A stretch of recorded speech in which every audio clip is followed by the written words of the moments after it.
Mayor Baird, We're all we're visiting. up and running. Oh, we are? All that stuff, yeah. You want to stand here in front of them?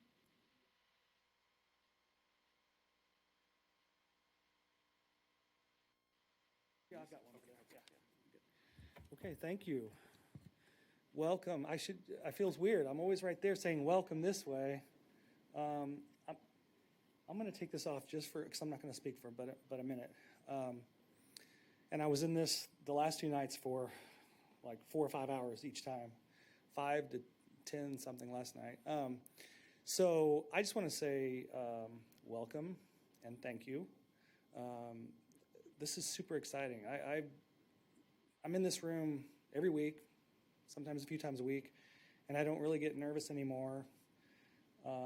But about this, there's this little jittery, nervous thing, like I'm excited, and I feel like great things are about to happen. And the reason I feel that way is because for a few years I've been saying that, if we don't create a healthy space, a healthy environment in which we can have conversations about race, diversity, inclusion, equity, all things, then conversations will happen somewhere else. And it might not be in the safest environment. It might not be in the safest space. And I think we've seen that happen in our community. Things happen and we don't really have a strategic plan or environment set up so that we can come together and have these in-person healthy conversations. We don't have what I call infrastructure in place. And so I think we saw that in the last few years with the school district. You saw so much of it went to social media, and that's just not, yes, social media has its place. It's great if used for good purposes, but it also, it's not the same as what you're about to embark upon here. And so when I think of, the different kinds of conversations I've had with council the last few years, they've been some great conversations. I'm really proud. I want you to know I'm really proud of our council. We've talked about mindfulness. We've made that a theme. We came to the conclusion that through a strategic, in our strategic plan, I had hoped that we could have, come out of it a diversity and inclusion commission. And then when the strategic plan took place, council members were involved, community partners, citizens, and staff, and everyone talked and was on the same page. Well, we need to move forward with inclusion, with diversity. We need to figure this component out and so we kept moving towards the formation of this commission.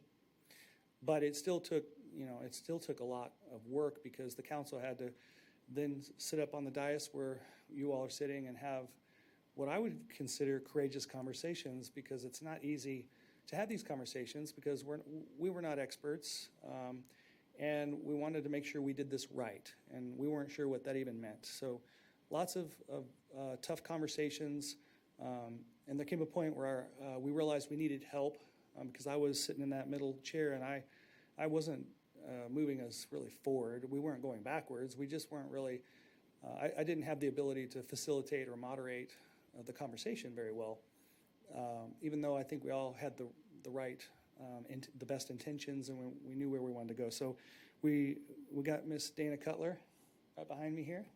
Hello there. And brought her in, and she made it, I don't know, she made it easy for us to talk about tough things, and she explained, things in ways that most of us could really understand and relate to, and then express ourselves. All of a sudden, we felt free to express ourselves. So the council went through a wonderful process to get us here, but I still want to go back to that whole infrastructure. When we're as mayor, and the council, we're always trying to figure out how to put in roads so that everyone can get to where they want to go safely, right? Bridges, roads, and I feel like that's what you're about to do for us. I think we, the council, have done our part by initiating that process, but that we need you to build the infrastructure for us to be able to have healthy conversations. And that means that we have to build into the infrastructure intentional collaboration where it can't fall off. It can't wane over the course of time. And so I just want to thank you again, because we want to become, at least someone wants to become, the most welcome and inclusive community we can possibly be. And because when we are the most welcoming and inclusive, we will be the most healthy and we will have the highest quality of life. So I just can't thank you enough. I want you to know that I did thoroughly vet all of you. The council was a big part of also the decision-making and the approval, but I made sure that I chose people that were going to have civil discussions, respectful. There was going to be a decorum in this room and outside this room, and a lot of thought and deliberation went into that. So I'm proud of who you are, each of you individually, but also as a group, and I just can't thank you enough. And I would like to also say one last thing. Ms. Cutler is phenomenal, and I can't thank her enough for being a part of this and helping us get here. But it also took staff, Mr. Steve Arbo, who's basically going to be the liaison, I believe, for the most part for this commission. Anita Dickey, who is she's the liaison for the HREC, isn't that right? Human Relations Commission. And there are others that went into the brainstorming and setting this up so that we could have good conversations with our council and get here. So again, thank you, welcome, and help us build that blueprint, that infrastructure, and that strategy that's going to keep us on course for the next decade or so. So, all right, thank you. Okay, and then Stacy, you're going to come up and have roll call, and you.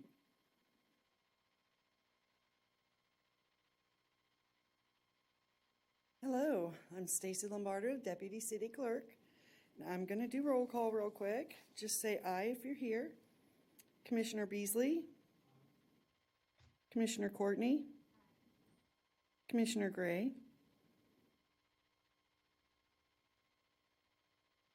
Commissioner Gray. He's on Zoom. Mm-hmm. Here. There we go. Commissioner Grogan, Here. Commissioner Harding, Commissioner Harrison, Here. Commissioner Henson, Commissioner Holland, Commissioner Ivy, Here. Commissioner Mahmoud. There you are. How do you say your name? It's Mahmoud. Thank you very much. I'm sorry about that. Mahmoud. Okay. Commissioner Martin. Here. Commissioner Meyer. Commissioner Presley. Here. Commissioner Schuler. Here. Commissioner Wilson. Thank you. Next on our agenda is public comments. I don't see anybody in the chambers. We did have one comment submitted via email from Dr. Tim Altenberg. And we received his email on April 6th. It was forwarded to everyone on the commission before tonight's meeting. Next on our agenda is Mr. Brian Head.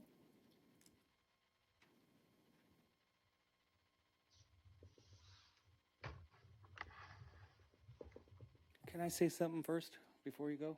Sure. This man right here put forth a tremendous amount of time and effort to come up with the resolution that formed this commission that got vetted over and over again and was a big part of getting us here today. So thank you, Mr. Brian Head. I'll introduce myself. Brian Head, I'm the city attorney. Appreciate you all being here. I think this has been a tremendous effort for council and mayor and staff and everyone, and we're really glad to see this get rolling. On the agenda, it says that I'm going to provide some training on open meetings and Missouri Sunshine Law. I'm not going to talk to you nearly that long. I am going to attempt to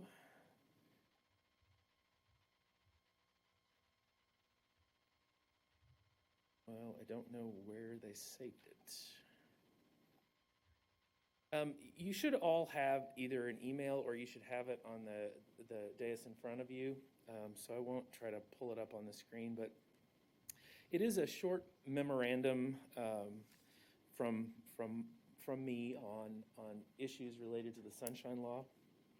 And You just keep talking. oh, okay. And there's really only two things that I need you to be particularly concerned about. And I also just want you, and I tell this to the council and boards and commissions when we have these same discussions, is I really just want your antenna up so that you're kind of watching for these things. But Missouri has what is kind of known as the Sunshine Law. It falls under Chapter 610 of the state statutes. So you'll hear it referred to as 610 a lot, and that just sort of means Sunshine Law. The two provisions that you really need to be worried about are electronic communications, because, you know, we have had a lot of growth in electronic communications and different apps and text messaging and emails and all of those sorts of things. And the law is a bit antiquated. It hasn't totally caught up with technology, and the technology changes so fast, I'm not sure it's going to for a while. But the underlying premise of the law on electronic messages is that there needs to be a public record. That is the underlying just theme of the law. And I would say, as an advisory committee to the city council, as a commission, you are also charged with obeying the requirements of the Sunshine Law, and the city is required to maintain those records appropriately. So with regard to the electronic communications, the requirement really is just this.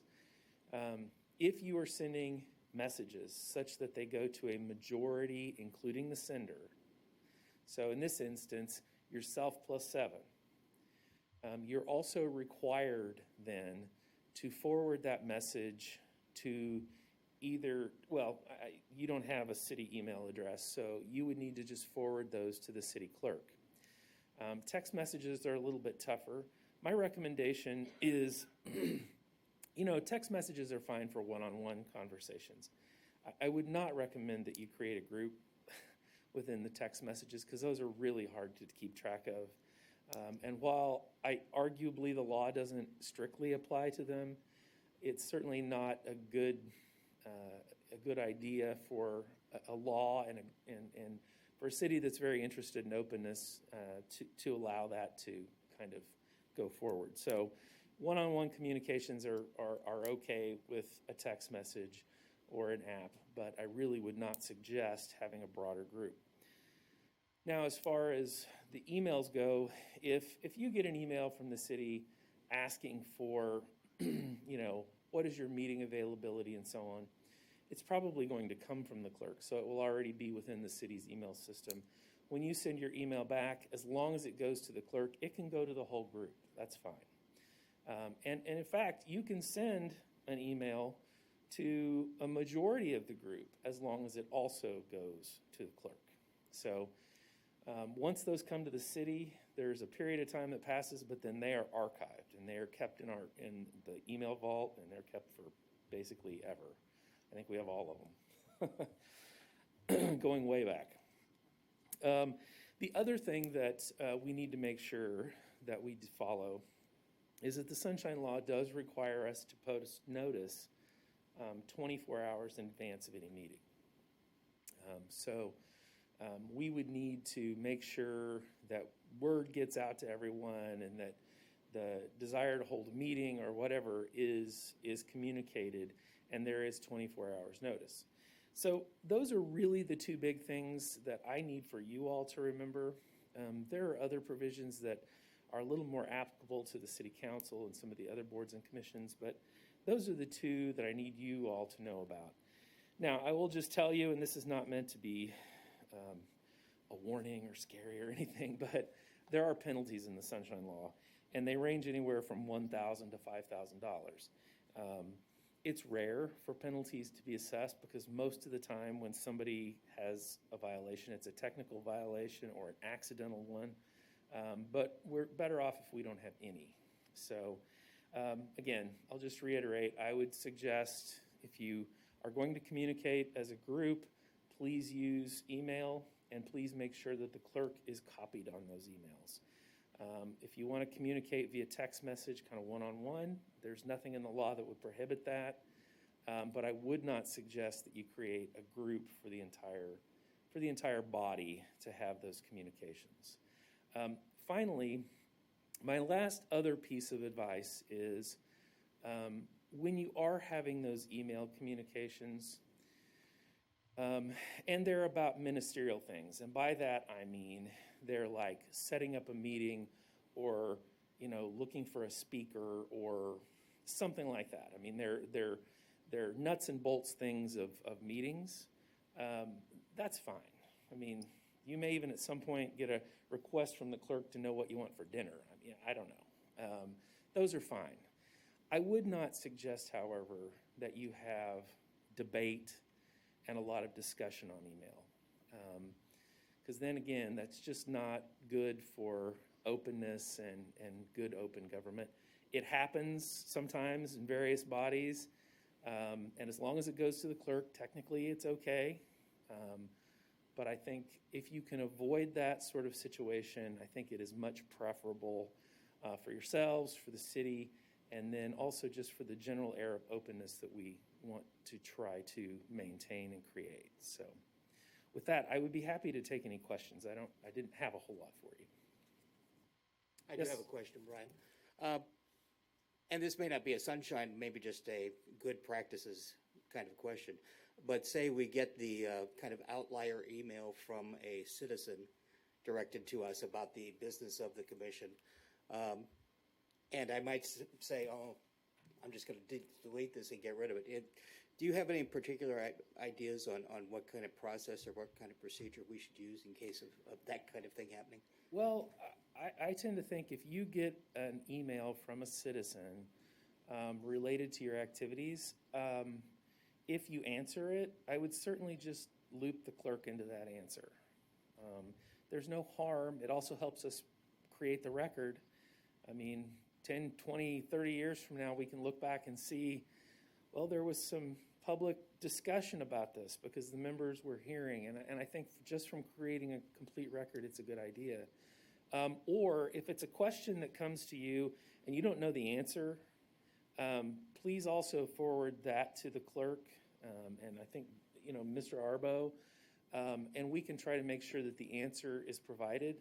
I will tell you, if we do get that kind of an email, it is our practice to make sure that the entire commission knows the answer. We won't likely just send it back to the one commissioner to respond to the citizen. So I think when in doubt, openness, provide it to the clerk. Anyone else? Okay, thank you very much. If you do have questions, please don't hesitate to contact me. We're open door.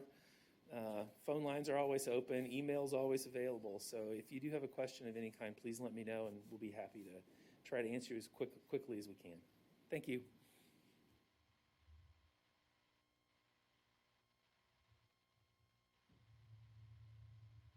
Hi, how are you? Hi. Oh, come on. We came all this way to, and that's all we're going to get. Good evening. Good evening. How are you doing? I am Dana Cutler, and I helped the mayor and the council with what this would look like and discussions regarding your presence. So I'm excited because we've been talking about y'all a long time. Didn't even know we were talking about you, but we were. And the mayor thought that it might be helpful if I share it with you so you get a feel for how did we get here? What is the expectation now that we are here? And just kind of get the ball rolling. And while I may not be at every meeting, it's my understanding that if you want me to show up, you would let Mr. Arbo know, and he will magically make me appear for you. So I guess I need to open up my PowerPoint. Is this it here? Okay.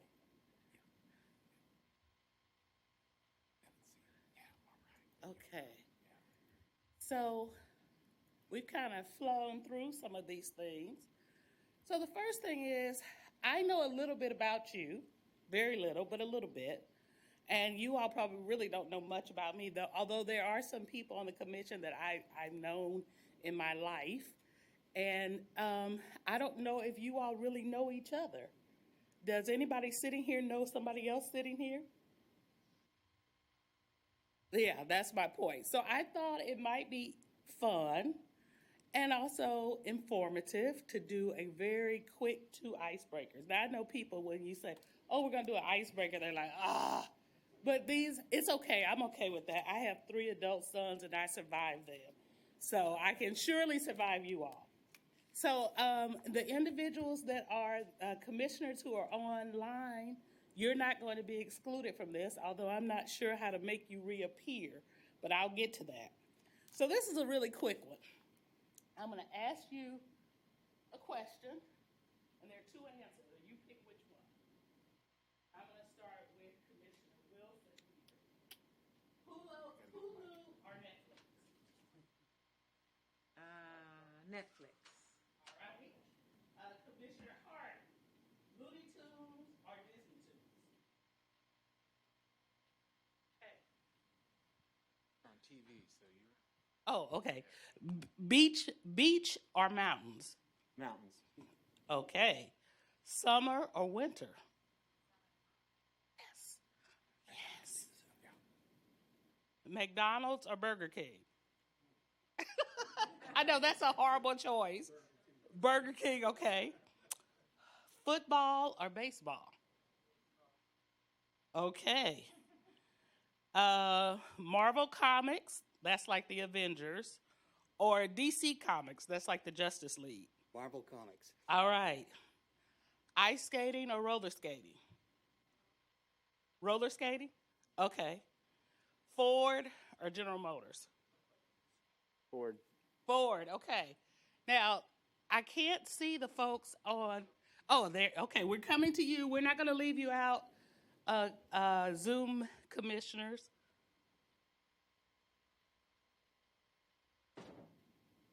Hi. Is that Dr. Grogan? I see you. You're in the big picture. How are you? Good. How are you? I'm great. So here's your question. Arthur Bryant's or Gates? Bryant's. All right. Commissioner Ivy, ebooks or an actual book? Actual book. All right. Commissioner Gray, East Coast or West Coast? East Coast. Mm-hmm. Commissioner Harrison? You hear me? Yes? Yes. Can you hear me? Would you prefer to travel by car or by plane? By plane. Yeah, get me there. Let me start my party. All right, and I feel like, Miss Commissioner Mahmood, are you still on? Yes, ma'am. All right, you get the last one. Cinderella or Snow White? Do I have to pick either one? Well, in this one, yes. Cinderella. Okay, all right. So I'm going to put this down since I'm right here now. I'll turn it off. Okay. So I could do that because it kind of opens you up. There's no special. You haven't revealed your deep, dark secrets to me, but it gets us to at least talk to each other. So that's important. But icebreaker number 2, it's going to require you to give me a little more. So I'm going to start with you, Commissioner Mahmood, since you had such a horrible last question. And here It wasn't bad. So here it is. If you could have a superpower, what would it be?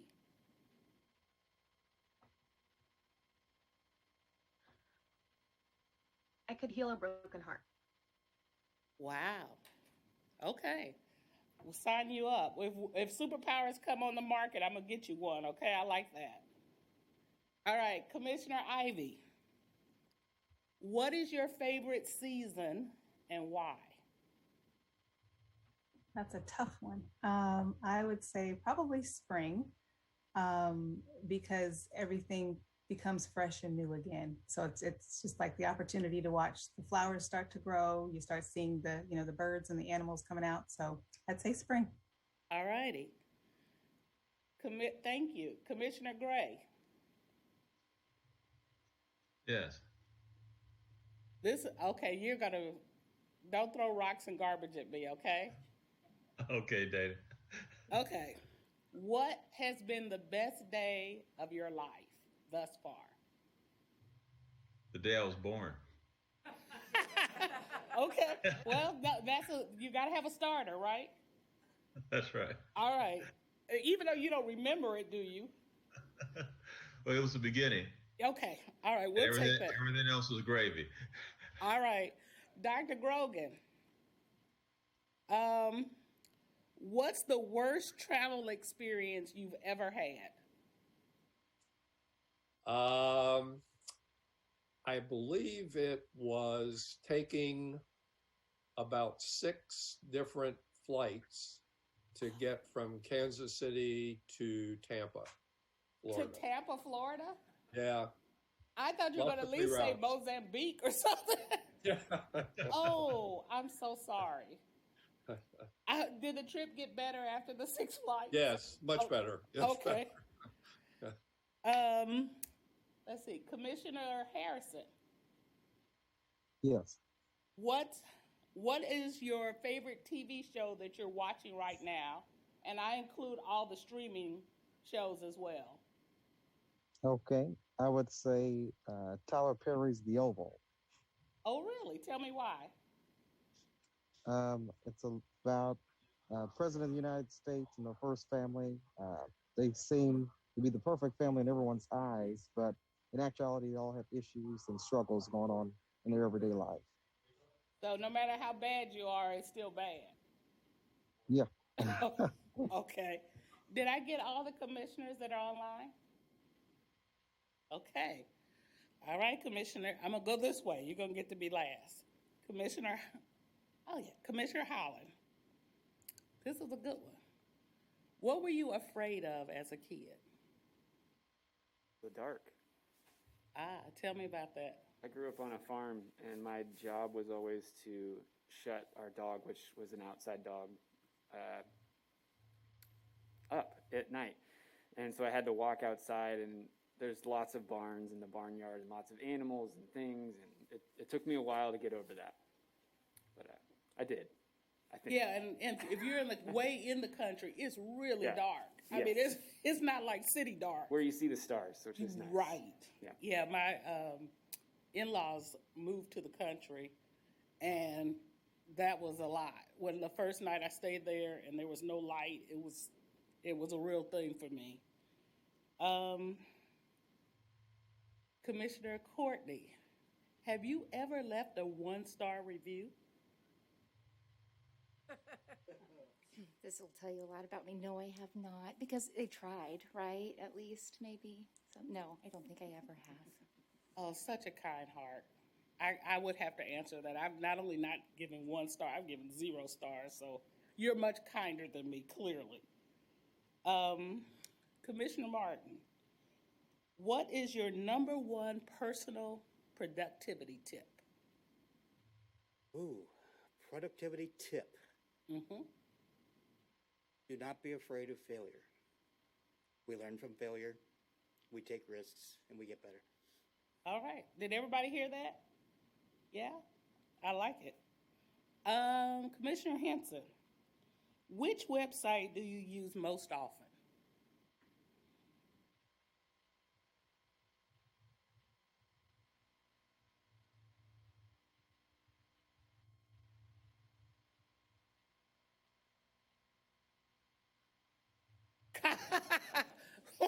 Costco, Doc. Well, Costco's happy about that. I thought you were going to do like my mom and say the Google. And I had to say, Mama, it's not the Google. It's just Google. All right. Commissioner Beasley, what was your first concert that you saw in person? Take you way back. Okay, now was he with the Jackson 5 or was he with the Jacksons or was it by himself? Was it in Arrowhead?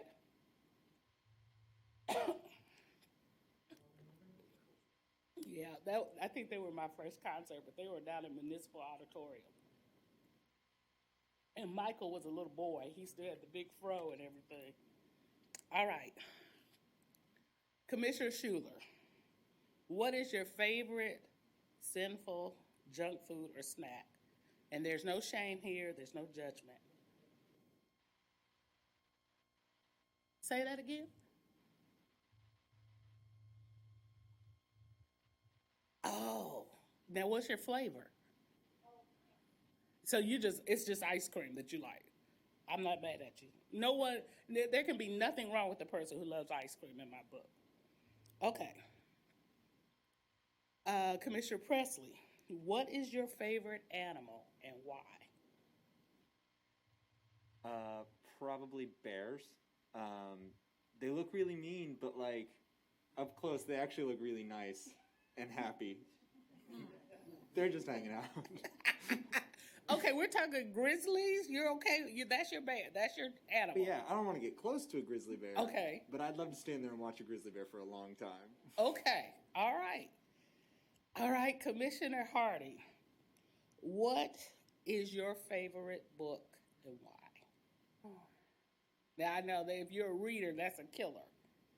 You can even pick a genre, or you can pick like an age group. Okay, I'll pick a genre. No matter how old I get, it's young adult fiction, always. Always young adult. Always. Okay, and who in young adult fiction? John Green is my favorite. Give me a book by him. He wrote An Abundance of Catherines. He wrote Looking for Alaska, The Fault in Our Stars. Fault in Our Stars, okay. All right, that's the one yep. I know. Okay. And last but not least, what is the most important quality in a good boss? Well, there's many. Yeah, I'm sure. But I think the most important quality is integrity. And also, I have to add another one, a love for people. Love of people, You can't integrity. lead if you don't have some compassion for people. All right, well said. Well, that's a little bit, at least you all, okay, know this much about each other, that you would prefer Netflix. You think and failure is okay because it's going to lead you to a better place. So you've got a little reveal about each other. Now, who you don't know anything about is me, and I want to share a little bit about who I am and how I got here. I'm going to let the eyes that know. Let's get to the PowerPoint if we can. And while they're doing that, I'll talk. There we go. So, I am an attorney here in Kansas City. I practice law with my dad, who is semi-retired, and my better half, and I do mean that. He is the actual better half. And if you see him, Keith Cutler, you can tell him I publicly said he was the better half. We do trial work, and my practice is in education law and employment issues. And so I've been practicing law a long time, over 30 years. And in that life, that professional life, I've had the opportunity to work very closely with our Missouri Bar. And in 2016, I was elected president of the Missouri Bar and served there. And during that, I really got involved in a different way with diversity and inclusion and equity issues. And we put together a program called Courageous Collaboration for Youth for Lawyers. And people really liked it. And I was really pleased about that because our profession is not done the best with these issues of diversity and inclusion. And so people would ask me to come and speak, and I started doing that, and then people were like, well, what else do you know about this, or what else can we do? And I looked up, and I had this whole other area that I've embraced, let's say. And so I speak all over the country, and I've spoken internationally on this issue of diversity and inclusion. And people have often asked me, well, why do you do it? I mean, you got plenty to do, you got to practice, you've got 3 adult children, I'm a grandmother now. You know, in your spare time, you want to do diversity and inclusion. But I think that having a grandchild, and she's a little girl, she's 20 months, she lives in Houston, I don't want her dealing with this stuff anymore. So it's become a mission for me to try to make the world better for her and her peers as they're coming up, because enough's enough. And I think that this is a unique opportunity that Lee Summit is reaching for the stars on. You all are going to be televised, which I think is really important, because you all are going to have some really interesting and sometimes uncomfortable conversations. And I think it's important for your greater community to see how you manage that space. So don't take it as, oh my God, they're televising us, so I need to hold back, or you need to have the conversation so people can hear it, because there are people who need to say and hear the things that you're going to say and hear to each other. Now, the kicker is you got to be polite, you got to be respectful, and most importantly, you've got to come here ready to really listen. And when you're actively listening, you have to say, okay, I don't know that I liked what Dana just said. Why is that? Did it make me feel badly? Did I feel insulted? Is it a truth I really didn't want to hear? Do I need to respond?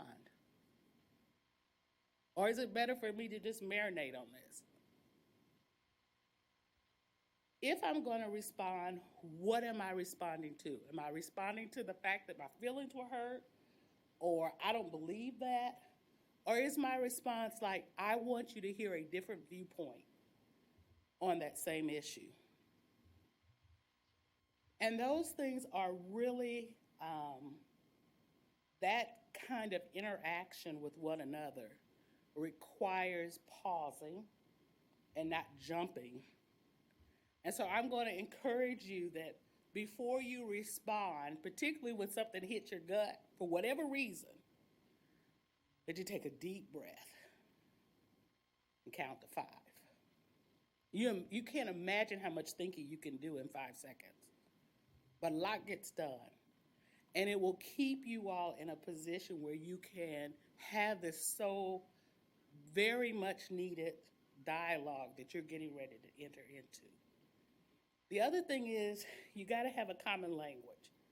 And we hear all of these words: diversity, inclusion, equity, microaggressions, implicit bias. We hear these things, and I think most of us have enough common sense to I know what that is. But I think it's important for you all to have an agreed definition on those things. I'm going to give you my definitions, and all of the information, the slides that we have here, they will be available for you. But at least we all start off today with the same, okay, this is the groundwork that we're going to lay. So, diversity, equity, and inclusion. What are those? So let's start with diversity.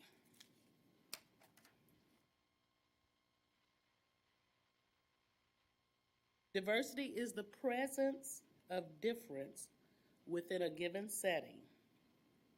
You can have, for example, a diversity of species in an ecosystem, a diversity of clothing brands in your closet, a diversity of opinion or experiences. But that is not what we're talking about here. We're talking about something totally different.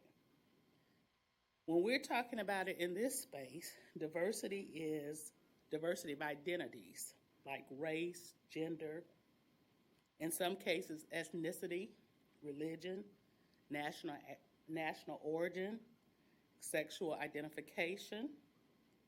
HR folks may think of these things as protected classes, identities that have received or still receive systematic discriminatory treatment, and they create advantages and barriers to opportunities and resources. No matter how outside of the norm I am not a diverse person. Diversity is about a collective or a group and can only exist in relationship to others. A candidate for a position is not a diverse candidate. They're a unique individual or unit. They may bring diversity to your team or your hiring pool, but they in themselves are not diverse. They're a woman. They're a good person.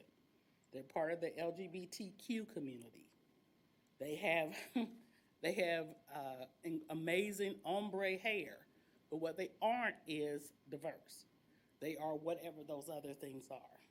So that's the definition of diversity in this context.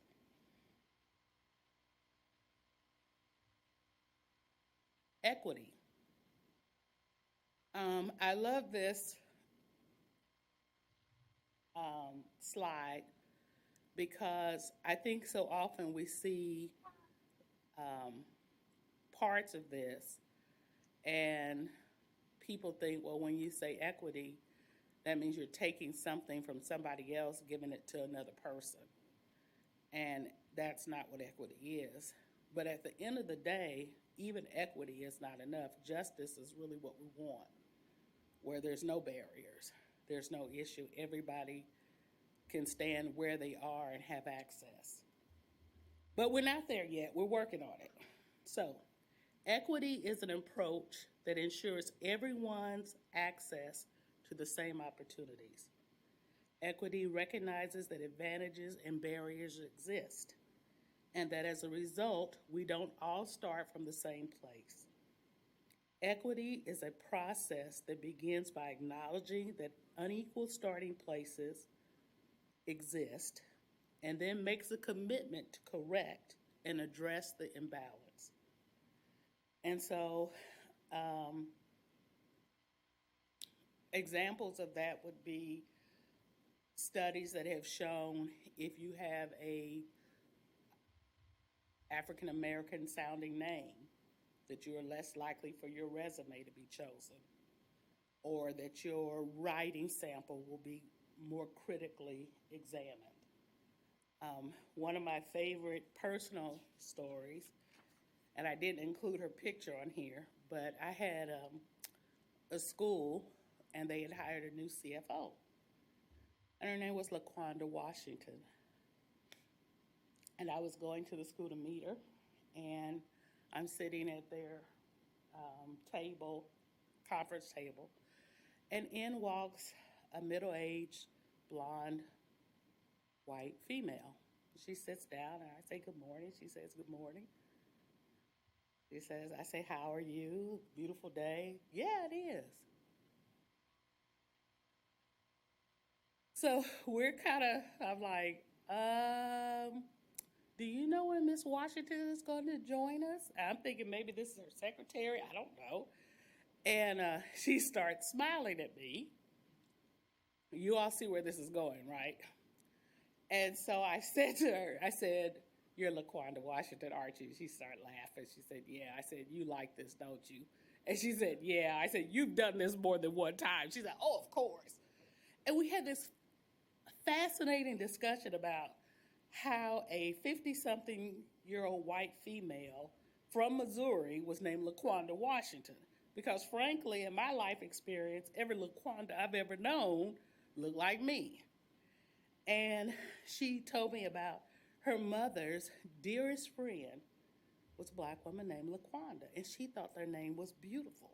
And so she could not When she had a daughter, she named her. And then she talked to me about the impact of being a white female Laquanda. And I give you that example for two reasons. One, I think it's a fine example that our life experiences that shape our own individual biases are not always bad. I think as soon as you hear the word, oh, there's a bias here, oh my God, what are you saying about me? And so my bias is my life experience had been Laquanda's look like me. It was neither negative nor positive. It was based on my life experience. And so as you all have these conversations about biases or implicit biases, keep in mind that just because there's a bias doesn't mean you're doomed to hell. Moreover, it's important to know that there are more than 100 cataloged cognitive biases. So we have to move from thinking of the term bias in the binary, which is if you're biased, you're racist. So as you all have these conversations amongst yourselves and with the people that you bring in terms of stakeholders, keep that in mind. Inclusion.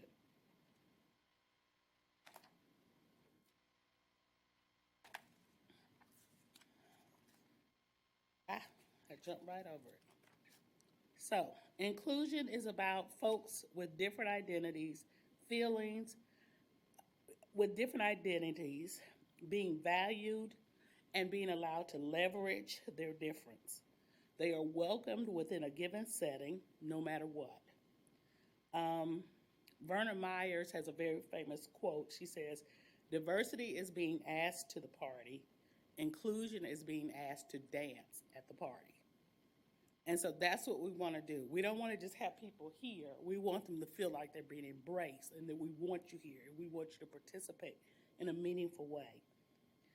You can have a diverse team of talent, but that doesn't mean that everyone is valued or given opportunities or gets to grow or have career support from a mentor. The list goes on. Inclusion is not a natural consequence of diversity. You can spend $265 million getting a diverse community of people in the door and never change the environment they walk into. Efforts to increase diversity involve questions like, how can we get more diverse people into our pipeline? How can we incentivize recruiting diverse candidates? Why aren't people of different identities applying for our jobs? A focus on inclusivity asks completely different questions. What is the experience for individuals who are the minority within this organization? What barriers stand in the way of people with marginalized identities feeling a sense of welcome? Do they feel a sense of welcoming and belonging? What don't we realize we are doing that is negatively impacting our new diverse team members? So it's a different set of questions when you're asking, is somebody included? You can have them sitting here, they can be window dressing, but are they really part of the team? So microaggressions and microaggression has its own progeny, their own children, microassaults, microinsults, and microinvalidations. Microassaults are deliberate. Everybody knows that that was inappropriate. You said it when you said it. I heard you when you said it. It was bad. Microinsults tend to be more subtle. Sometimes the person who's receiving it doesn't know for sure whether you know what you said was really bad. And so it's insidious, it's subtle. Microinvalidation is unconscious. And so I'm gonna give you some examples. I don't really feel like I have to give you a microassault. I think we're all have enough life experience to know what that looks like. But a microinsult is, I don't see color. Well, why would that be an insult? Because what you're saying to me, I believe, is I don't make decisions based on your color. But it's interpreted as you don't see me, or you would rather not deal with something that makes you uncomfortable. And the real subtext of that is difference is bad. So I won't see anything different. The person who's receiving it kind of thinks, well, I think you're trying to be nice and make me comfortable, but this is what you really are saying to me. Microinvalidation is you go into a courtroom and you're a person of color and every person on the wall is white. Or you're a woman attorney and all the judges that have ever been in that courtroom are male. That's a microinvalidation. So your environment marginalizes you, doesn't acknowledge your presence or your contributions.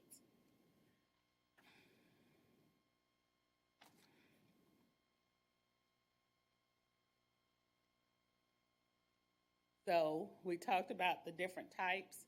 There's overt bias, symbolic bias, aversive bias. Those are just examples. Those are the ones we're most likely to see.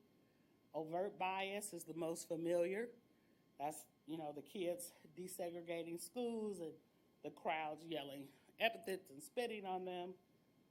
It's a direct outward expression of our feelings, inner feelings. Symbolic bias is the belief that the playing field has now been leveled. So we don't really need to do anything to remove barriers because there are no barriers. That person who has a symbolic bias believes that everybody should have a chance, but we all now do have a chance. And if you don't take advantage of it, it's because you didn't pull yourself up by your bootstraps. And then aversive bias is something that everybody has a tendency to go to people that are like them. And I give the example of going to a party and everybody in the party has some Jayhawk stuff and I've got on a Mizzou Tigers sweatshirt. Anybody who has on black and gold in that room, I'm gonna go talk to first because I figure at least we got that in common.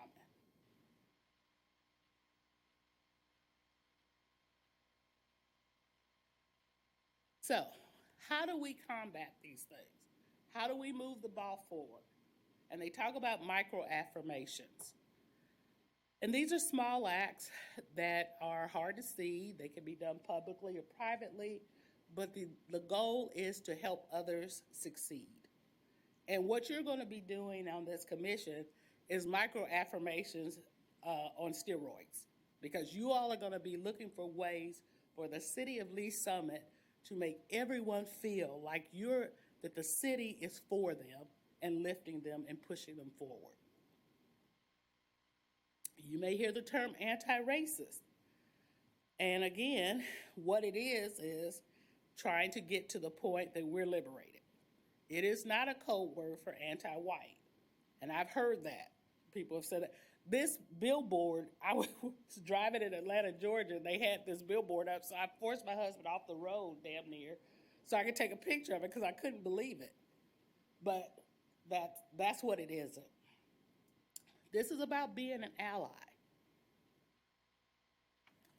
And we use that term, and people are like, oh, it's just being a friend. But really, it's more than that. An ally is a person that actively promotes and aspires to advance the culture of inclusion through intentional, positive, and conscious efforts that benefit all. The work of allyship is difficult. You'll make mistakes, and you'll learn. Allyship includes a lifelong process of building relationships built on trust, consistency, accountability with marginalized individuals, groups, or people. It is not self-defined. Work and efforts must be recognized by those you're seeking to ally with. It is an opportunity to grow and learn about ourselves while building confidence in others. So at the end of the day, hopefully, not only will you collectively, individually, but the city of Lee Summit will be an ally to everybody and help everybody move forward. So that's our common language. That'll be provided to you as you go through the process and you're like, well, what did Dana say about that? It'll be there. So let's look at your commission, the resolution that was provided to you. Give you a minute and I'm gonna take a drink of water.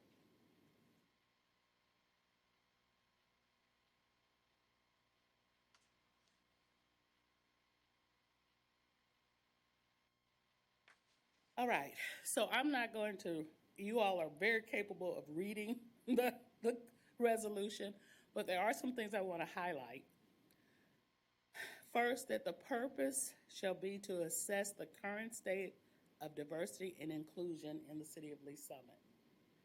So that means that you all are going to have to get a pulse from the community, from leadership in the community, from stakeholders, about what do people think Lee Summit's doing. We may get out there and find out everything's hunky-dory and we don't have to do anything. Check that box. I don't think that's going to happen, but we could just hope. So that's going to be the first thing, is find out what is here, what people think. Then once you have that, then you're to provide a vision statement to the city on what the vision should be based on where we are, where we would like to see our city in 5 years or 10 years. Members should bring their individual perspectives and life experiences. They should be interested in listening and learning about different viewpoints.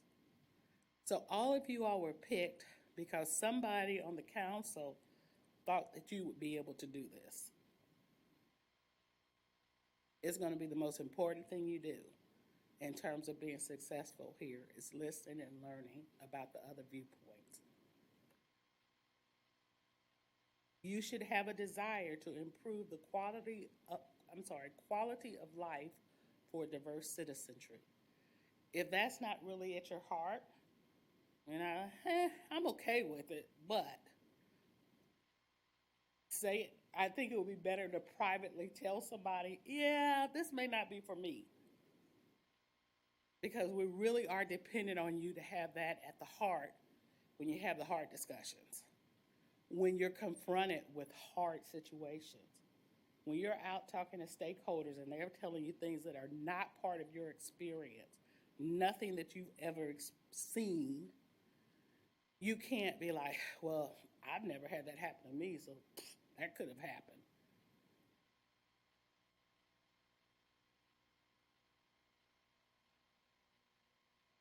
That the commission's scope of duties and missions shall include carrying out the needs assessment. So that goes back to finding out where we are so we can find out what we need. Then drafting a statement of findings based on that assessment. So you got to tell us, okay, we need these things and this is why we need them. Drafting the vision statement, including best practices and with a proposed action plan for encouraging diversity and inclusion within the city and the community.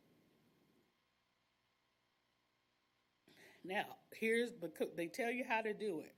You shall engage community stakeholders, including citizens, businesses, representatives of the education community, talking to the city administration, and other entities that they didn't think of that you're like, oh, we need to talk to these people. We got to include them.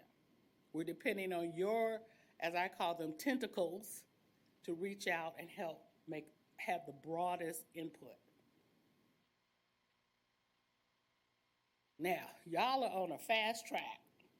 So it's not going to be one of these situations where after I see you today and you all can sit back and kind of think about it.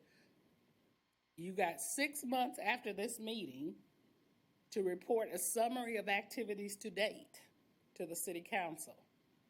Within 12 months of this meeting, that means a year from now, 2022, you will have the needs assessment identifying the key issues They call that the identification report, issue identification report.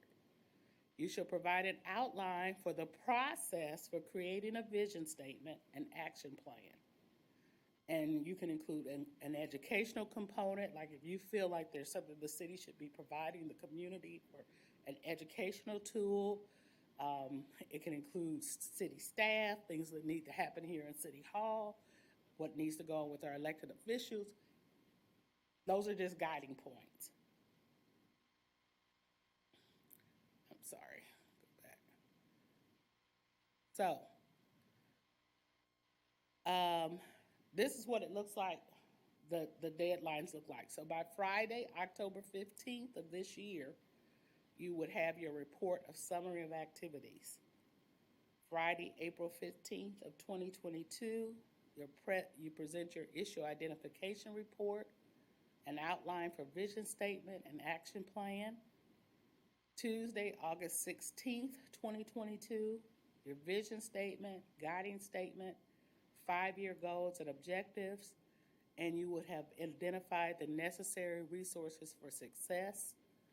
And then October 15th of 2022, that's the sunset date for your commission. So this is not a slow train. This is a bullet train.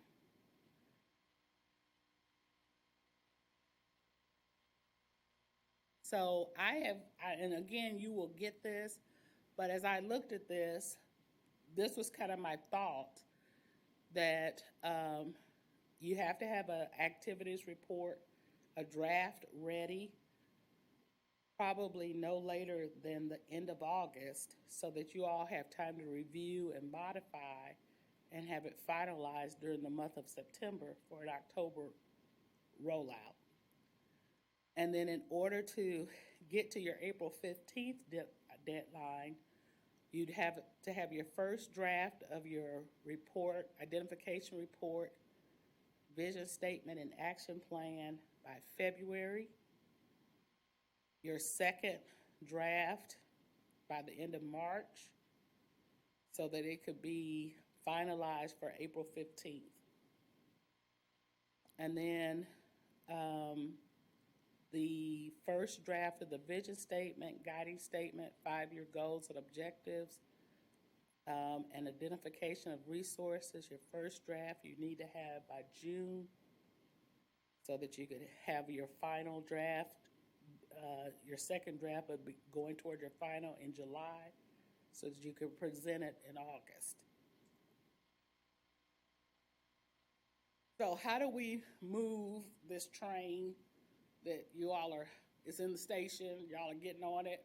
It's got a great club car. That's all I can say about the train at this point.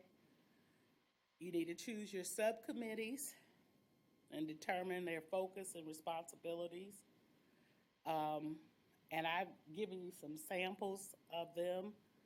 A city subcommittee that's going to look at like city services, the employment practices, citizen relations, looking at police enforcement. You would need one that focused on the business community, you know, how open is the city of Lee Summit to entrepreneurs, assuring access to diverse entrepreneurs, creating a bridge from underserved entrepreneurs to majority business interests in the city of Lee Summit. One looking at the cultural arts, examine support for diverse cultural entities, create access to diverse cultural opportunities for the city. Again, these are examples, but given the breadth of things that you're looking for, I was trying to think, okay, what do you need? You can't walk out of here just like, whoo, that was something, wasn't it? You need to walk out tonight with some things in hand to move the ball.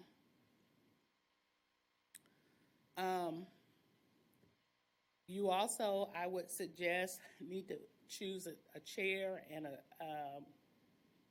co-chair, and to set your dates. And my recommendation, and obviously Mr. Arbo is going to take over here, but my suggestion is that the commission would meet every other month, and the off month, your subcommittees would meet to get the work done. So they would be reporting back, here's what we've accomplished this month, so you all could retool and say, okay, this is what you need to do next and move forward.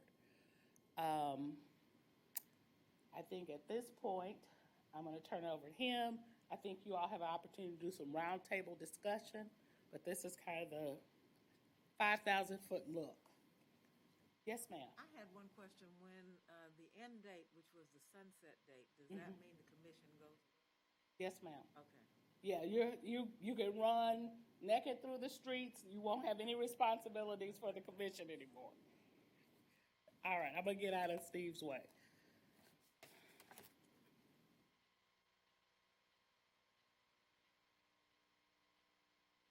Okay, we can do that. I didn't know. Okay. So we're going to talk about chairs and co-chairs, and maybe you want me to do that first? Yes, okay. So what I would say to you is, as you think about who your co-chair should be, and I think you all may need to talk for a minute, but here's some things that, having worked with similar entities before, one, it needs to be somebody who, and I know with all your free time, because I've looked at I know that you all are people that are not just sitting at home doing this, waiting for me to call you, but it really needs to be somebody who knows the next 18 months they can take charge and they can move the ball. That doesn't mean that you don't go on your family vacation or, go to your child's wedding or whatever. But if you were, for example, expecting a baby in the next 18 months, might not be a good time for you to chair this.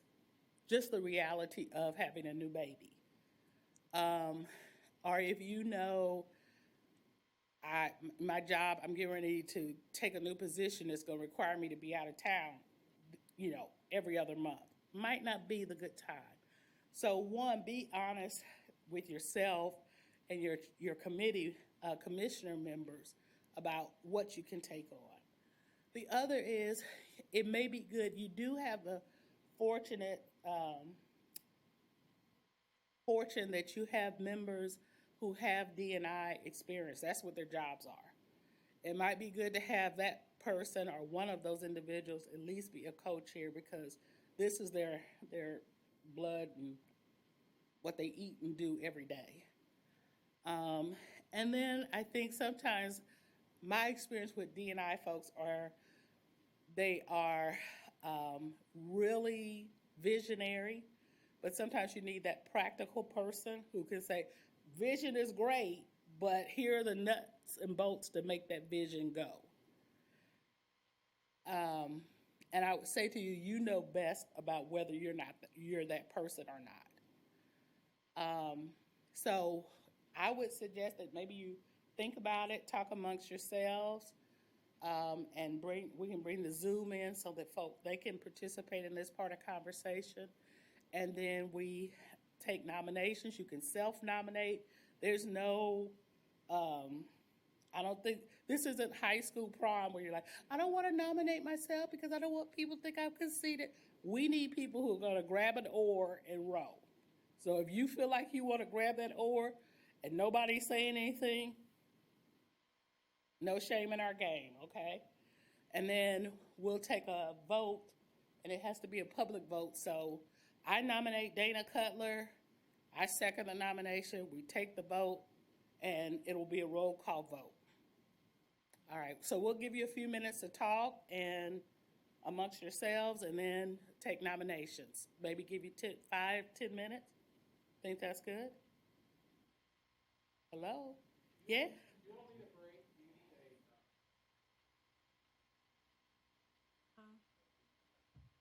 Okay. So, Mr. Gray, I'm gonna put you on, since you're the big screen, the main screen. I'm gonna make you start.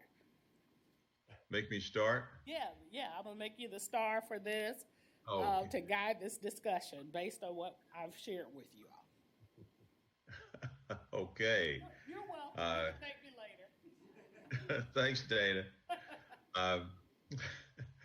Well, I think our charge is to first select chair and co-chairs. Am I correct? Yes, sir. Okay. That being said, is there any any nominations? We'll just cut to the chase, or is there a need for discussion about the responsibilities of the chairs and co-chairs? Any comments, feedback? Hold on, Mr. Arbo is coming to the mic. I'll just let you know as a staff support, we're really going to lean pretty hard on the chair and co-chair. My style is to work as closely as possible with the chair of the committee. So whenever we get this set, I think what I would do is I would use Dana's outline that she had about the milestones and the action points, and I would have the chair and the co-chair meet with me. I like to use whiteboard, but we can use anything, but we're going to just try to fill in the details in between. I kind of call it building the clock. Put the gears in, and then I will be asking the chair and the co-chair to be presenting that to the commission, making sure that they like the action plan with the more details.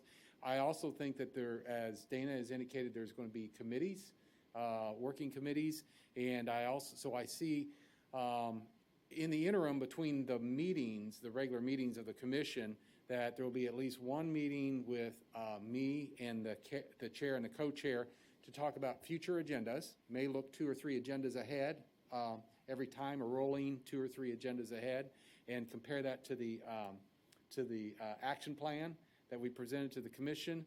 And then I could see the committees having leaders or chairs, and having those committee chairs on occasion, meeting with the chair as well, to make sure there's consistency, not overlap in the work, or that there's not gaps that nobody's picking up as well. So I anticipate, just for time, I'm thinking, of course, these meetings, and you all will decide if you want them every month or twice a month or every other month with committees. You decide that.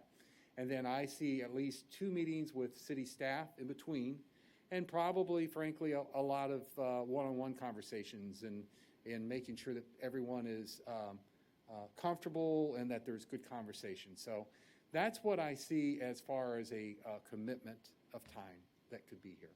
So thank you, Mr. Gray, for that time. Oh, thank you, Mr. Arbo.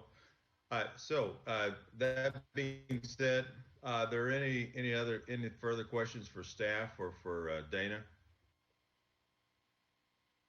Okay, don't hear any, and I can't see the dais, so I'm just seeing the gallery view from my end. So, is there a conversation coming from the dais? No, sir. I didn't realize that. I thought you all could see them. Okay, since you can't see them, I thought you could see them. I'm going to reassign it to Reverend Beasley to take, because you can see everybody. Is that okay? Does that mean that I'm thrown out of office? Golly, that was quick, wasn't it? No, I just don't want you. Since you can't see them, I just don't want. I didn't want to put you in that position. I presume that you could see the dais. So yeah, much appreciated. Limited technology right now. Okay. So let me do it this way. Are there any self-nominations? All right. So it's gonna be an all-out threat then. Do you all know each other's backgrounds? Not really? Just a little bit? Okay. I was born at an early age. There's always one. Do you think that might be helpful if everybody gave you their elevator speech? Okay, let's start with the folks online. And since Mr. Gray, you're still up there, you get to give your 1-minute elevator speech about you. Okay, Steve, did you set me up like this? Paybacks are heck. Well, first of all, good evening. I'm honored to be part of this great body, and I want to first thank the mayor and Steve and staff and Dana for moving this effort forward, and the city council. I am a former city council person. I served as mayor pro tem also for the city of Lee Summit. I have been I'm a resident of Lee Summit for about 35 years now. My professional background has been in nonprofit management, government affairs, community engagement. I am retired. I'm supposed to be retired, but I'm a partner with the Joe Brothers LLC, and we are currently engaged in developing a 65,000 square foot art center in Kansas City. We have art centers in Chicago and relationships in Beijing.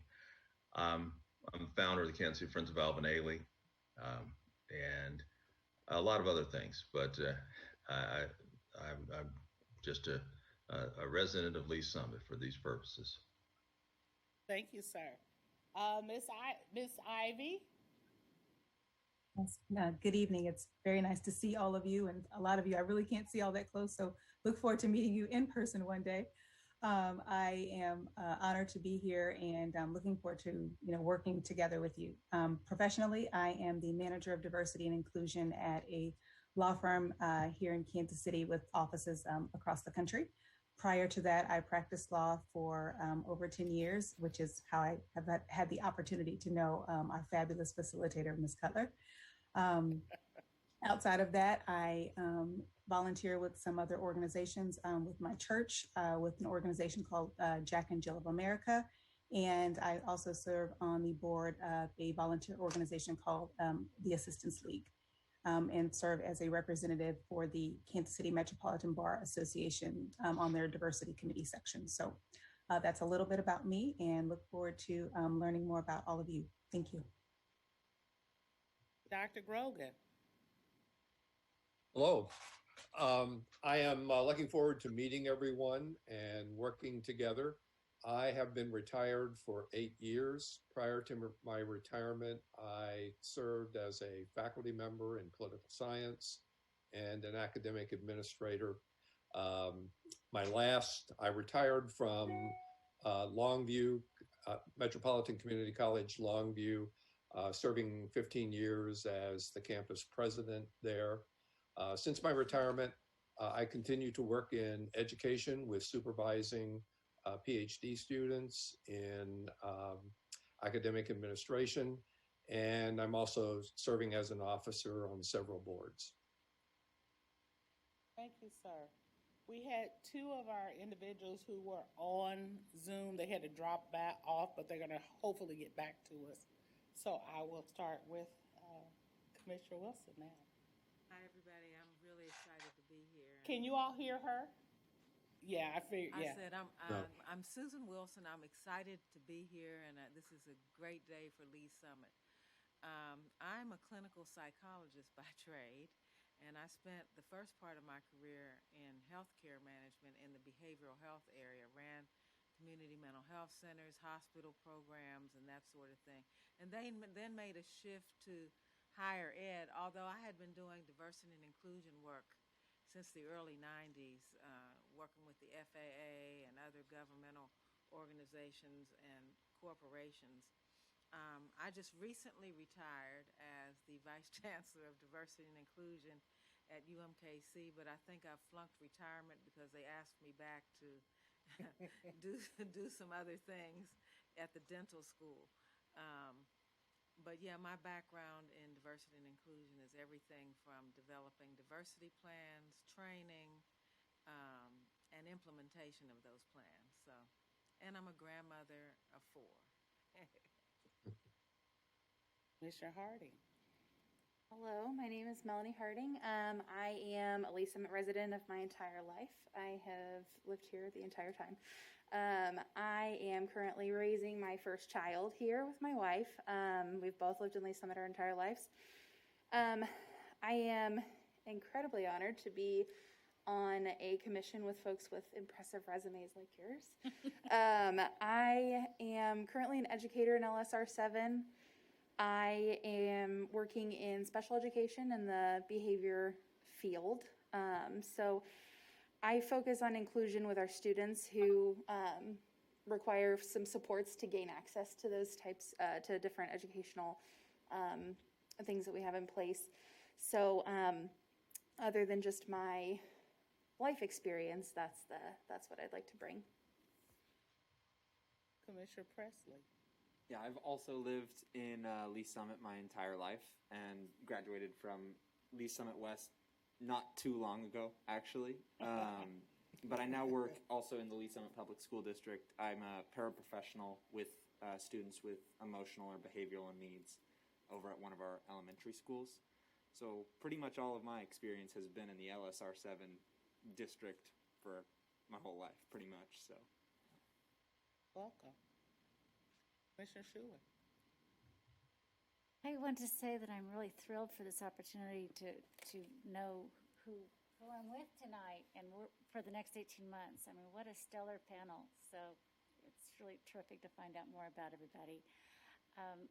I've lived in Lee Summit a long time, raised my kids here, I've lived and worked here, and this is where I kind of give back to the community. So that's kind of my second career. I worked for a couple decades at GEHA. You might know them as a sponsor of the Chiefs now. I was going to say. They got some notoriety for that. I retired from there as an executive a couple years ago, spent most of that time in marketing. So I have lots of experience with communications and marketing and strategy and just management. I retired for a little bit, and now I work at United Way. It's my role to kind of increase the profile of United Way in Eastern Jackson County through my work on boards and commissions, and I just really have the honor to do a lot of that. I serve on some different boards. I'm on the city's Human Relations Commission, and I'm having the time of my life. Good, thank you. Reverend Beasley. I am Dale Beasley. I pastor Church Pillars of Truth Ministries here in Lee Summit. I've been a resident of Lee Summit for, 20 plus years. I too have raised children here, and I have 6 grandchildren. And I'm excited to be on this committee also. So thank you. Commissioner Henson. I'm Barb Henson, and I think I'm the old person here because I've lived here almost 38 years. My formal education is civil engineering, so that doesn't really bring any of the qualifications like anybody here. But I do have a passion for people and raised my son here, saw a lot of things with children as he was going through the education process. I've seen a tremendous amount of changes in Lee Summit, but I feel like, this is just my opinion, not a lot as far as diversity and inclusion. So I am absolutely thrilled that the mayor has formed this commission, and I'm extremely honored because I don't feel particularly qualified, but I'm extremely honored to be part of this and hope that I can contribute because there are some big guns on this commission. So, but I'm very passionate about this, and I'm thrilled to be part of it. Well, I think that the important thing about diversity is that if we had everybody here who did the same thing, we would not get the right viewpoints. So we absolutely need a civil engineer here. Commissioner Martin. Good evening. I guess my two portfolios might be education and the arts. So I spent 34 years teaching speech and theater classes and theory of knowledge for International Baccalaureate. Had a wonderful time doing that. Dearly loved my career. Have a former student who's over here, got a couple. So that's a fun thing to have. And then the arts, somebody keeps introducing me as the guy you go to when it comes to the arts in Lee Summit. And I'm not sure if that's completely accurate or not, but I am connected with a lot of the arts organizations. One of the founders of the Summit Theater Group, and I've been involved with the symphony, and I'm on the Cultural Arts Committee for Downtown Lee Summit, and was on the Arts Council here in the city. So think that kind of wraps things up. I am the proud grandfather of 3 great kids, 2 of whom are sitting over at our house right now. So I'd love to get to them as soon as I can, but that's okay. We'll spend the time that's necessary. Thank you, sir. Commissioner Courtney. Hi, I'm Rachel Courtney. I have lived in Lee Summit for about 15 years, I think. I was born and raised in Wyoming. Came out here. I went to Jewel up in Liberty for my undergrad in elementary education. And then I taught 2nd grade for several years in Pleasant Hill. My master's is in special education. Okay. And so I work with students with special needs. I'm also a mother to a child with special needs, so that's an entirely different, it's nothing like what you think it is before as a teacher. I have a transracial family. I'm an adoptive mother, so I have biological children and then children, one adopted from South Korea. So he's Asian, and then one of my sons, my little one, he's 3, he's Black. He was born here in Missouri. Okay. So lots of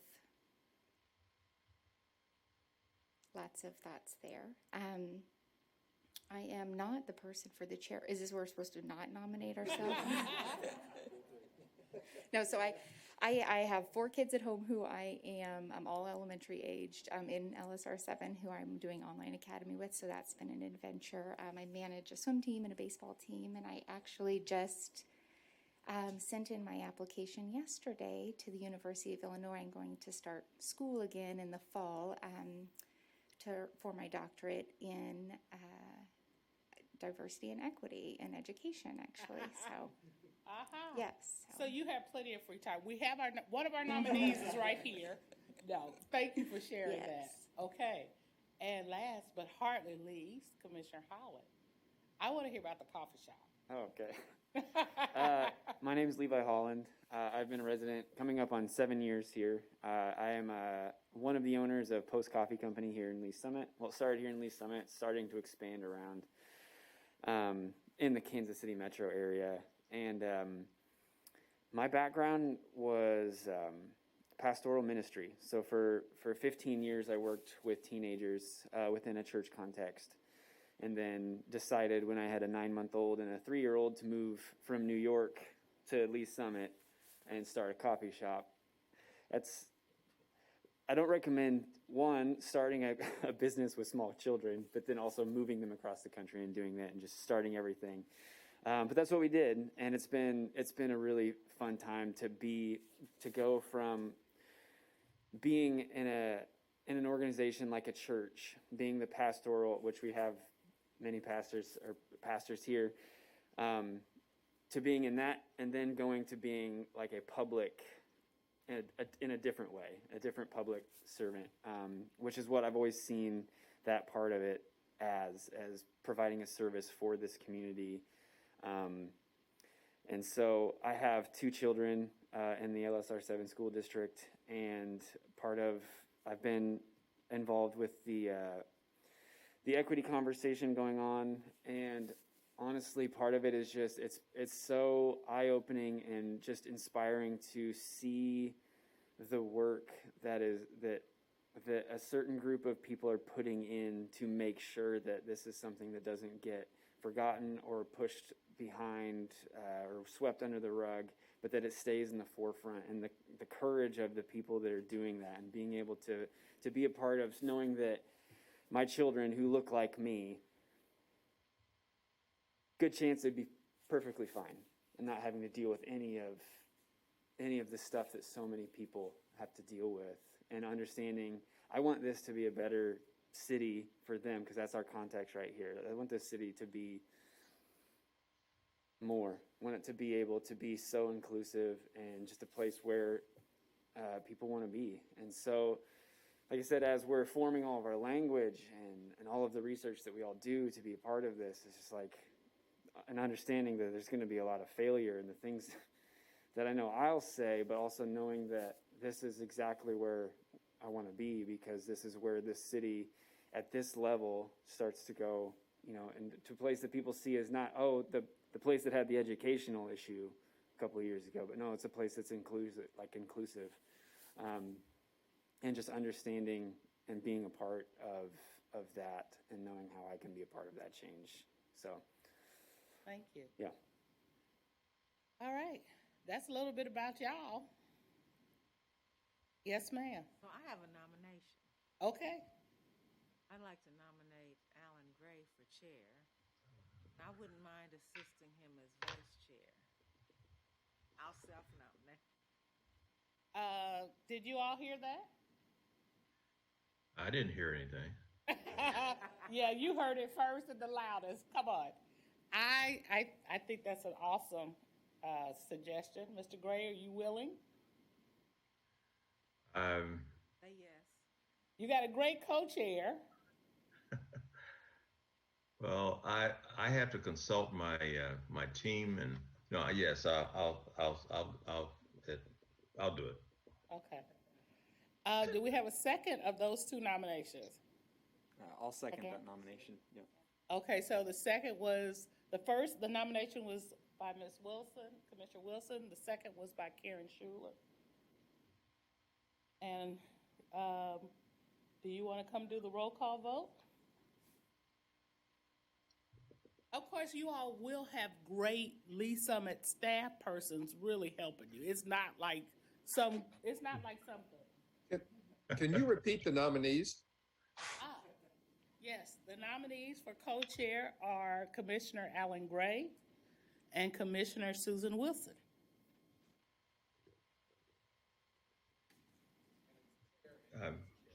Is it chair and vice chair?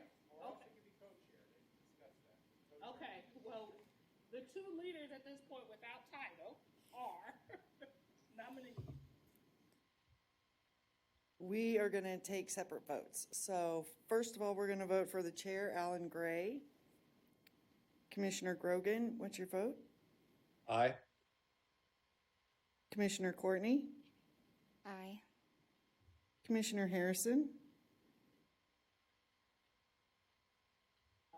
Oh. Commissioner Henson? Commissioner Holland? Aye. Commissioner Martin? Aye. Commissioner Presley? Aye. Commissioner Beasley? Aye. Commissioner Harding? Aye. Commissioner Ivy? Aye. Commissioner Schuler? Aye. Commissioner Meyer?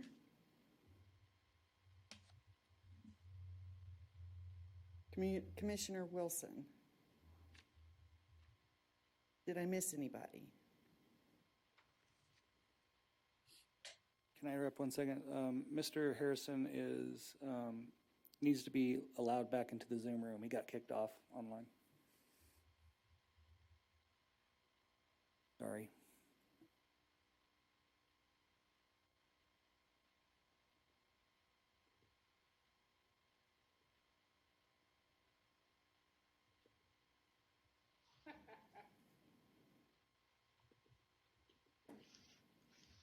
Commissioner Harrison, can you hear us? I don't see him on there. Oh, there he is. Commissioner Harrison, can you hear us? Yes, can you all hear me? Yes. We have Okay. a motion and a second to nominate Mr. Alan Gray for chair. That's what we're voting on now. Would you like to vote? Yes. That's a yes vote? Yes, that is a yes vote. I'm on boarding a plane, so I'm trying Thank to you. hear you all at the same time. And Commissioner Gray, I don't have your vote. Yes, I guess, yes. Thank you. Okay, now we're going to vote for vice chair. We have a motion and a second for Susan Wilson. Commissioner Grogan? Aye. Commissioner Gray? Aye. Commissioner Courtney? Aye. Commissioner Beasley? Aye. Commissioner Harding? Aye. Commissioner Harrison? Aye. Commissioner Henson? Commissioner Holland, Aye. Commissioner Ivy, Aye. Commissioner Martin, Aye. Commissioner Presley, Aye. Commissioner Schuler, Aye. Commissioner Wilson. Aye. Congratulations, we have a chair and a vice chair. And there's no blood on the floor or anything. This is wonderful. All right. Well, thank you so much for those nominations and for that successful vote. So we do have Chairman Gray and we have a Vice Chairperson Wilson. So thank you for agreeing for those leadership positions. I think they already know that they're going to get to be my new besties over the next 18 months, and I'm looking forward to that. I've had the pleasure of working with Mayor Pro Tem Gray for several years, and I will tell you that he was a person, when I look back across my career, he's a person who created a lot of growth for me in a positive way. A lot of times people say, oh, well, that person really made me grow. And you're like, okay, what did that mean? So, but Councilmember Gray and Mayor Pro Tem Gray was very helpful in bringing conversation and thought to me on these very issues. And I still have a long ways as a person to grow, and I continue to remain committed to that. As our organization, I think she had to leave, but we had our Director of Human Resources here, and then you have the city manager. Some of you may not know what a city manager is or what I do. A lot of people wonder that. So I will share that my real quick speech on that is kind of like a school superintendent is over the school system, you know, the staff and those kind of things, and reports to the school board. That's kind of what a city manager is for a city, is the person that for the most part all of the staff report to, and then I try to convey the vision and the direction of the elected body by Mayor Baird and the city council, and convey that to the staff. So this is very important to me. Although I was not born here, I've been here for 20 years, and this has become my home and my wife's home, and we want it to continue to be successful. I think it was very good observation. I can't remember which one of you said it, but you know there's been a lot of good things that have happened, a lot of growth, a lot of change in Lee Summit, and this is one of these opportunities for us to see an area that maybe hasn't grown or changed in the same exponential way as so many other things in Lee Summit. But this is our chance to have that conversation. We'll not spend a lot of time on this particular matter, but I will get with Chairman Gray and Vice Chair Wilson. My experience is that sometimes you have to have a little bit higher frequency at the beginning of a process and the undertaking, and then it can set to a normal pace. I do anticipate that perhaps you could see some more frequent meetings here at the early stages of us getting established, and then as we get the committees set and we have a good system in place, then I think there could be a little bit more time in between the meetings. But I will leave that to Chairman Gray and Vice Chair Wilson. I will be inviting them for some time with me as soon as possible, hopefully next week, and then we'll be communicating to you by email.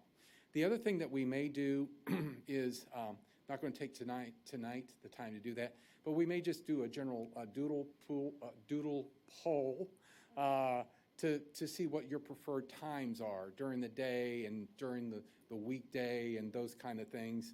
I apologize, we didn't really give you a choice about this meeting and what it was. I will also tell you, and I'm very proud of Lee Summit is a very active community with a lot of citizen commissions. Currently we have 21 citizen commissions and committees, and so when you go online and you look at our activity page on the calendar, you'll see that there's a lot of evenings that are already filled up with using this room or those type of things.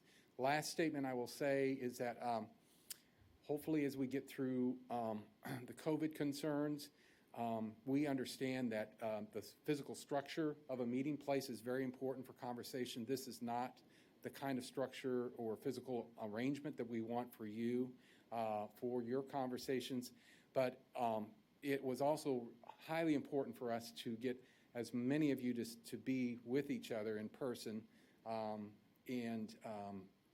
So we went ahead and decided that that the negativity that's associated with the kind of setup that you have here, that the positivity of being together as much as we could was worth it. But as time goes on and as we get new guidelines as far as social distancing, the first thing that I want to do is to be able to have you all sitting around a table looking at each other on the level plane. And our conference rooms are large, but they are not large enough to hit the social guidelines that have been set for us by the health department. And the other thing I will tell you is that we have technology that will be able to do the televising and those type of things in those conference rooms as well. So one last point, when the mayor has really been a driving force to this, and I'm very grateful for his leadership and for the city council and their dialogue and investment. And when I say investment, they had very meaningful and open conversations about what was important to them to create this commission and the resolution they adopted. And we did have Brian Head, our city attorney, did the painstaking work of taking 9 individual opinions and on something that's can be very difficult in conversation and bringing it into a document that they all could support. So I am very appreciative of having people like our city attorney, Brian Head, who probably could have told me that has nothing to do with law, but it's important to him too. And so he did his good work and his good diligence as well. And so I think you're going to find that right now I'm the representative of our staff here, but I think you're going to find that we are committed to serving this community, and we're also committed to growth and to openness and to being better people to serve this community as well. So that's my commitment to you on behalf of our staff that's here. So I think with that, we have roundtable. Oh, well, actually, we're going to have concluding remarks by Mayor Baird, and then we'll have roundtable. And we'll probably, if you don't mind, we'll just start with at roundtable. We'll start with Chairman Gray, and then Vice Chair Wilson at roundtable, and then we'll see if there's any other remarks. Know that it's been a long evening already, but we do want to give everybody an opportunity. So, Mayor Baird, do you want to have your closing remarks, please?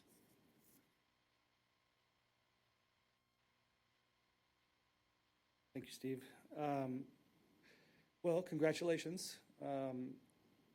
I'm very, very proud of this commission, where we are. I'm super excited. I just want to encourage you to come together, to be a team, support each other. The council, that's always been a theme on any board or any committee or any organization I've been a part of, is that we can not agree about on certain items, and we may have differences of opinions, but you're representing Lee's Summit. This is a big deal, and I always try to. I feel like you're trying to find consensus and you're trying to move us forward, and it may not be exactly the way you want it. Maybe you like it a little bit differently, but in the end, you'll make decisions together, and once you make those decisions, please, move on to the next decision and continue to make the best decisions you can as a group, as a team. Because one of the reasons that I asked or wanted this commission to be formed was that there was a time where I felt like we didn't have a voice as a city. Conversations were being had, like we mentioned before with the school district, and we didn't have a venue. We didn't have a role in that. And I tried a few times as mayor to say things and such, but you really do represent all of Lee Summit, this commission does.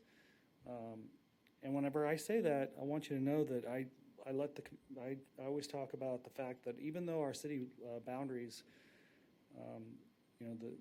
that to be on this commission, you had to live inside the city boundaries. I want you to know that a lot of the communities around us, when they tell someone where they live, they'll say Lee Summit, even if they live maybe in the county outside of the city limits, or even in a nearby community. A lot of people identify with this community. So yes, your influence is going to spread out beyond just the city boundaries. And I know that when we were forming this commission as a council, Ms. Cutler was letting us know that really this is more unique than you may realize. Yes, we've got distinguished members of this commission that are managers of diversity and inclusion, but there are not a lot of cities, around us in Missouri and such that actually have a commission like this. And so I'm super proud of this, and I'm looking forward to being a part of it and watching you guys do your work, and I can't wait. So thank you again for your commitment to this, and I'll talk to you soon. Okay, and with that, Chairman Gray, we are going to turn the meeting over to you for roundtable. I realize that you can't see, that we gave you a very small screen to see the whole dais there, but perhaps if you would allow me, if you could start off, and then Co-Chair Wilson, and then I'll go ahead and call on people who raise their hand on your behalf, if that's okay, sir. All right, thank you, Steve. I just want to say, continue to say it's an honor to be part of this body, to be with the individuals that are filling both the screen in our respective locations and at City Hall. As commissioners, we've been given an opportunity to really shape the history and make a mark on this community of Lee Summit. And I think that has a great deal of responsibility. But as I hear your experiences, whether you're involved and have been involved in inclusivity and diversity, are doing the important work of raising children and families, and seeing to it that they have the foundation to be our future leaders of tomorrow. I'm looking forward to working with each of you. There's going to be opportunity for all of us to share our own vision, our voices, and have the important dialogue that the mayor has pointed out. So I'm looking forward to it. I'm going to rely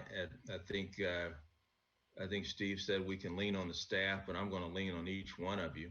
And I think Susan knows how I lean on people, and I think Fred does, and Ben does, and Sharon, you've got a big role to play, and all of us. So let's get forward. Let's move forward and get ready for a fun time, because this is serious work, but let's remember to keep a sense of focus and humanity, and you'll find probably the hardest part about being on the commission with me is that I do like to tell a lot of jokes, and so you can look forward to that. And and I have 7 grandkids. I didn't say that earlier, so thank you. So good evening. I will echo Alan in saying I'm so excited both to be on the commission, but to be serving with all of you who come from a lot of different unique experiences, and that's what we really need on a commission, is to have various perspectives and points of view. You know, when I moved to Lee Summit 17 years ago, there were people who told me not to move out here because of the racial climate, and they expressed concern about me moving here. Now, of course, my perception having lived here is it's changed, it's gotten better, but we still have work to do. And what I really like about our charge is the word action plan, because you can have a plan that has very abstract concepts, but if you don't have an action plan, nothing ever changes. And so that is what I really look forward to in working with Alan and all of you, is really getting to the place where we have a plan that can actually be implemented and that everybody embraces and everybody feels a part of, because that's how we move forward. And I think vision is important, because that's our stretch goal, where we want to be in 10 years. Because if you don't begin with the end in mind, you never get there. So again, I'm not going to give you a whole soliloquy tonight and get Shakespearean, but I'm very excited to be with you, and I look forward to working with all of you. And Mayor Baird, thank you for all of your hard work in getting this ordinance passed, because I know it was not easy. Thank you. Okay, Alan, and then I think I'll call on the folks that are on the Zoom platform. And unfortunately, we've lost one person, but it looked like he was in an airplane. So, yeah, yeah. So we'll call on Ms. Ivy and then Dr. Grogan, then, please. Thank you. Again, as it's been said several times, just the unique opportunity that's presented to us, it is wonderful. And I know that with the collective experiences and the desire to move the city forward, we will be able to, galvanize and move things forward in a way that will be embracing the inclusion and the equity that we desire for, for each of our families and each of our neighbors. So again, I look forward to working with each of you. And thank you again, Mayor Baird, for your leadership. All right, thank you, Ms. Ivy. Dr. Grogan? I guess what I would like to add that after living here in the community for 36 years, it's really good to see the importance with which these issues are being taken. I think this is probably the most comprehensive approach to inclusivity that I can certainly recall. And I think it certainly has the potential to have far more reaching results than anything that we've done in the past. So I will too thank Mayor Baird. And to add to the important information that Alan added, I have 4 grandchildren. Okay. Melanie, I think you're next, please. I have a very short remark.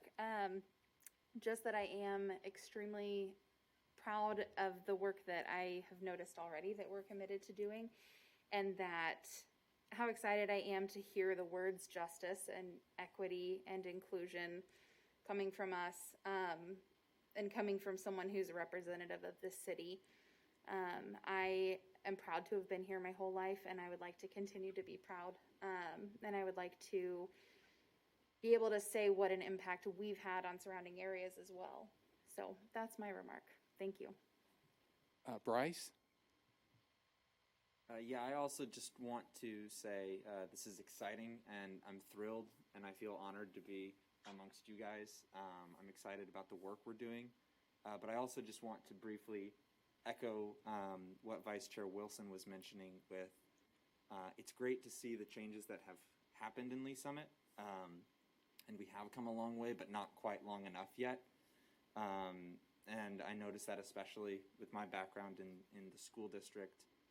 Students' voices right now, I feel, are not being heard quite the way they need to, especially in regards to diversity and inclusion. So I'm just excited to be able to be in an environment where we can take practical steps towards bringing diversity and inclusion, not only to our city, but also to the school district and to surrounding areas as well. So I'm just really thrilled to be here.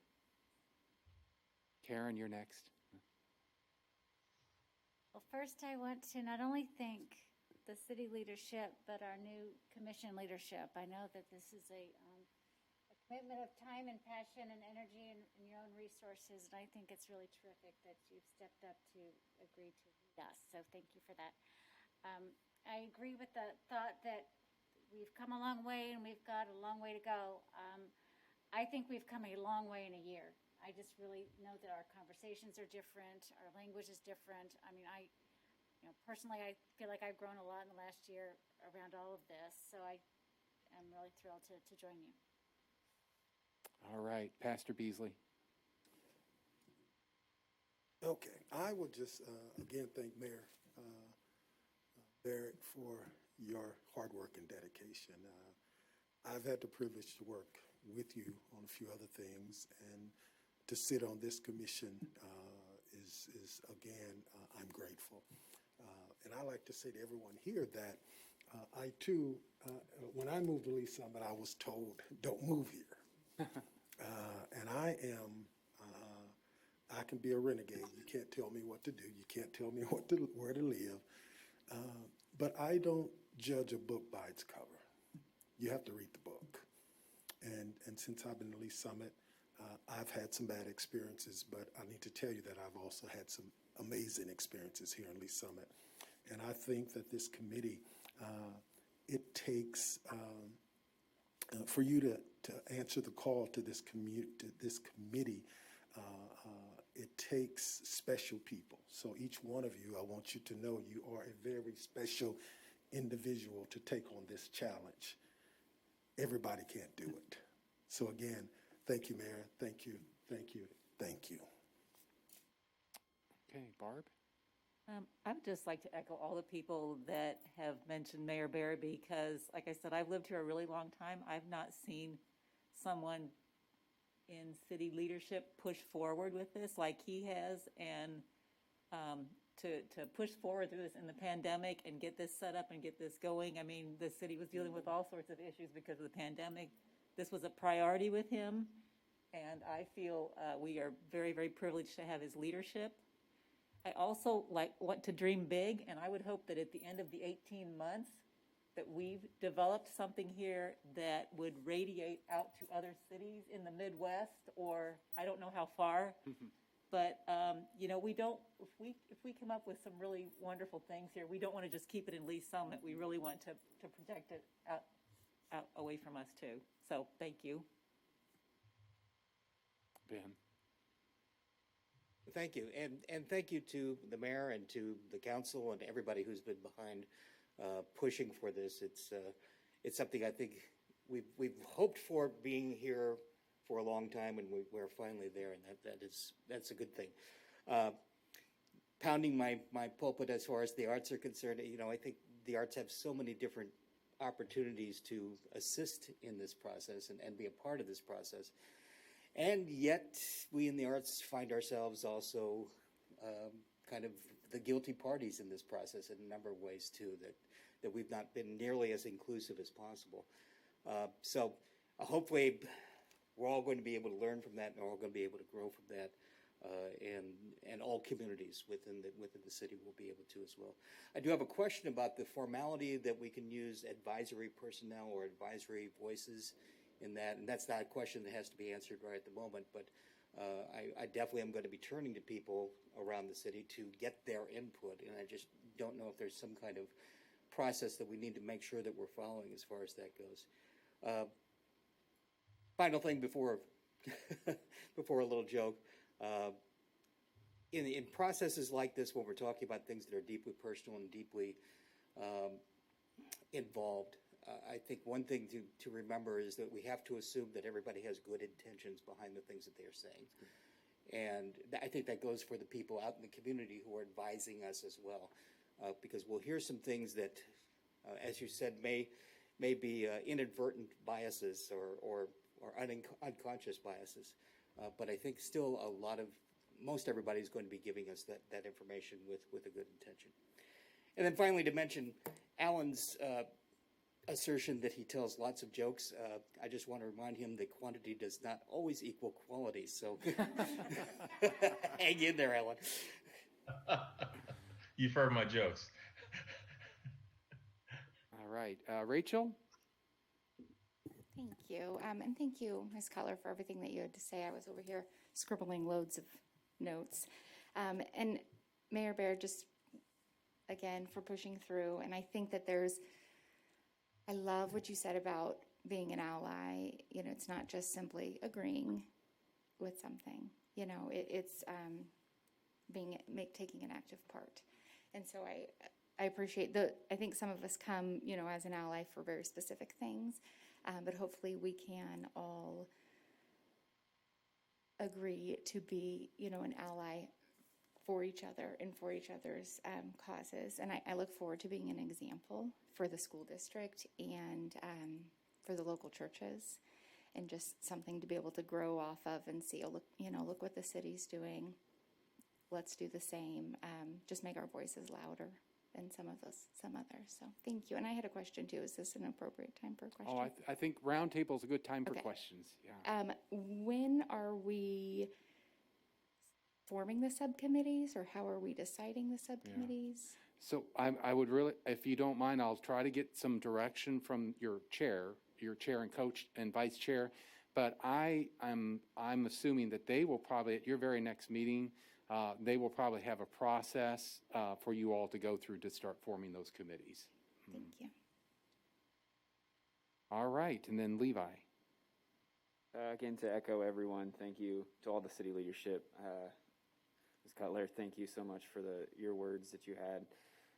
Thank you to Chair Gray and to Co-Chair Wilson, and to echo, or Vice Chair, I'll get the terms right. Vice Chair Wilson on the call to action. Is it so often these conversations do get very big and then nothing happens. I know I've done that personally and been in many things where that's happened before. But just a call to action of having concrete points, and then just the ability that this commission has to bring transparency to the city, to build it, as the terms of infrastructure have been brought up, to bring transparency to that, whether it's from the submitted comment we have on policing, education, businesses, even to the recreation of how we build recreation in this city.